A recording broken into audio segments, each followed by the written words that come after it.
Okay. IAS Vista में आप लोगों का स्वागत है। हम लोग स्टार्ट करते हैं। यूरोपियन कंपनियों का भारत में आगमन, इसकी पृष्ठभूमि क्यों ऐसा हुआ, इसको समझते हैं। यूरोप के बाज़ार में दक्षिण एशिया मतलब भारत की जो वस्तुएं थी उसकी बहुत ज़्यादा जो थी डिमांड थी, ठीक है। और उस डिमांड को फुलफ़िल करने के लिए या मंगाने के लिए बहुत सारी कंपनियों का गठन किया गया, ठीक है। और उसके गठन के तहत ये था जो भाई यहाँ से जो चीज़ भारत से व्यापार करेंगे, उसके लिए इनके लिए जो सबसे बड़ी चुनौती थी वो थी इटली का यूरोप के बाज़ार में एक अधिकरण, वो जो था सो मोनोपोली था, ठीक है ना।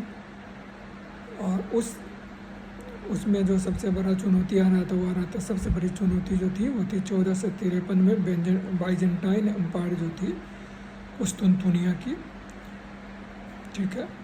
और अरब आक्रमण का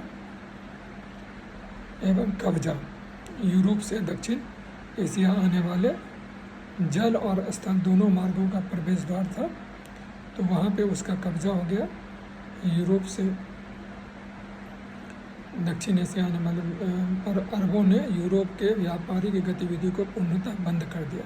तो क्या हुआ कि जब उसने कब्जा कर लिया तो जो व्यापार था उसके जो दोनों मार्ग थे उसको उन्होंने बंद कर दिया, ठीक है।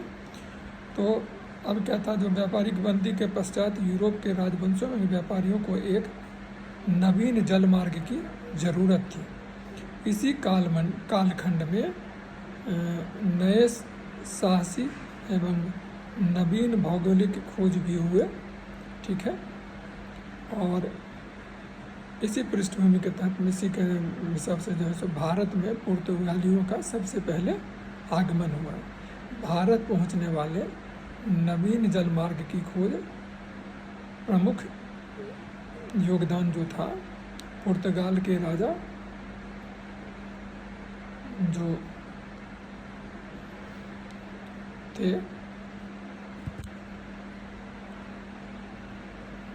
डॉन हेनरी द नेविगेटर एवं स्पेन की रानी इसाबेल की थी, ठीक है।